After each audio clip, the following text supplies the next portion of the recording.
पूज्य मालिक को कोटि कोटि प्रणाम और सभी भाई और बहनों को प्रणाम। चैप्टर 18 मुक्ति का स्वरूप अक्षर सत्य पुस्तक से लिया गया है, जिसे शुरू करते हैं। दुखों से छुटकारा पाना मुक्ति है। मुक्ति स्थायी और अस्थायी दोनों होती है। जहाँ मुक्ति इस प्रकार की होती है कि दुख का बंधन कभी भी नहीं मालूम हो, तो यह स्थायी होती है। यदि हम मुक्ति को स्थायी कह सकते हैं, तो क्या बंधन भी स्थायी होता है या नहीं? बंधन स्थायी नहीं होते, वे अस्थायी होते हैं। यदि बंधन स्थायी होते तो उनसे मुक्ति की कोई संभावना नहीं रहती। अब प्रश्न है कि यदि बंधन अस्थायी है, न कि स्थायी, तो मुक्ति भी अस्थायी होगी। बंधन फिर भी अस्थायी है, परंतु मुक्ति स्थायी ही है। कुछ लोग कहते हैं कि पाषाण की भांति संवेग और गति से रहित होना मुक्ति है। कुछ लोग सोचते हैं कि बूंद की भांति सागर से एक हो जाना ही मुक्ति है। अन्य लोग कहते हैं कि ज्योति में ज्योति मिल जाना मुक्ति है। कुछ लोगों का विश्वास है कि जो ऊंचा उठ जाए वह मुक्त हो जाता है, परंतु इनमें से कोई भी ठीक नहीं है।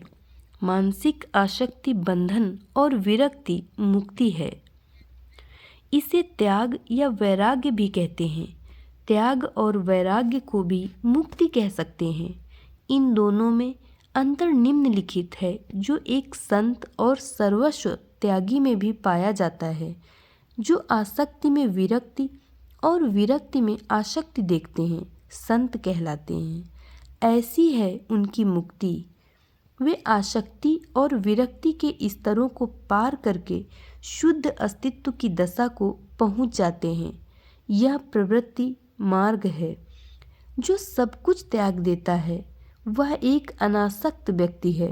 वह पूर्ण अनासक्ति के पार आसक्ति की ओर जाता है, और यह मार्ग नेति का है। दोनों के इच्छित लक्ष्य और आदर्श एक ही होते हैं। एक इसके संबंध में पूर्ण स्पष्ट होता है, जबकि दूसरा स्पष्ट दृष्टि से हीन सा प्रतीत होता है। परंतु यह भी पूर्ण निषेध नहीं है।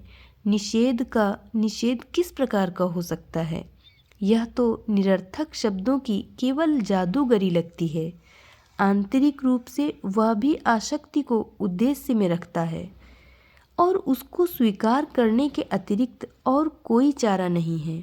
निषेध या त्याग शुद्ध ज्ञान का मार्ग है, और आसक्ति प्रेम और भक्ति का मार्ग है, जो नितांत सकारात्मक है। यहाँ पर आसक्ति का अर्थ संबंध है। मुक्ति का विषय गुरु भक्ति का अर्थ केवल उपासना है। कुछ समय गुरु के सहवास में बिताओ और अपने संदेहों का निराकरण करो। तब आंतरिक अभ्यास करो, अर्थात दिव्य नाम का जप गान, और कुछ समय तक उसकी शांत गुनगुनाहट। यदि यह अभ्यास कुछ समय तक जारी रखा जाए तो मुक्ति मिल जाएगी। इसे जीवन मुक्त दशा कहते हैं। कुछ दिनों तक इस दशा का आनंद लो, और फिर स्वतः ही वास्तविक गंतव्य तक पहुंच जाओगे, जहां से वापसी नहीं होती। मुक्ति संत मत का उद्देश्य या आदर्श नहीं है। यह तो उपासना की सामान्य प्रक्रिया में स्वतः ही प्राप्त हो जाती है, और स्वभाव के नियम की प्रक्रिया में सत्संगी अपने जीवन में ही सरलता से मुक्ति प्राप्त कर लेता है। श्रेष्ठता इसमें है कि हम अपने वास्तविक स्वरूप का ज्ञान प्राप्त करें, जो हमारे पास प्रारंभ से ही है। केवल भ्रम के कारण हम वास्तविक ज्ञान प्राप्त करने में असमर्थ हैं। उपासना और भक्ति इसे स्पष्ट कर देते हैं। यह मौलिक वस्तु है, वह जो बंधन का कारण होता है। जब विपरीत कर दिया जाता है तो मुक्ति प्राप्त करने में सहायता देता है। बंधन के 3 कारण हैं: स्मरण, ध्यान और भजन। जब इन तीनों का अभ्यास बाह्य वस्तुओं से संबद्ध होता है तो परिणाम पुनर्जन्म और बंधन होता है, और जब उनका अभ्यास लक्ष्य को सदैव दृष्टि में रखे हुए आंतरिक रूप से हृदय पर किया जाता है तो बाह्य और सतही बंधन से मुक्ति मिल जाती है। स्मरण का अर्थ बारंबार याद करना है, ध्यान का अर्थ भाव का रखना है और भजन का अर्थ मनन या सतत ध्यान है।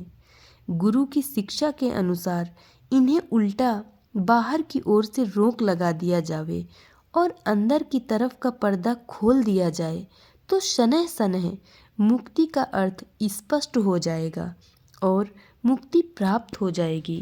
धन्यवाद।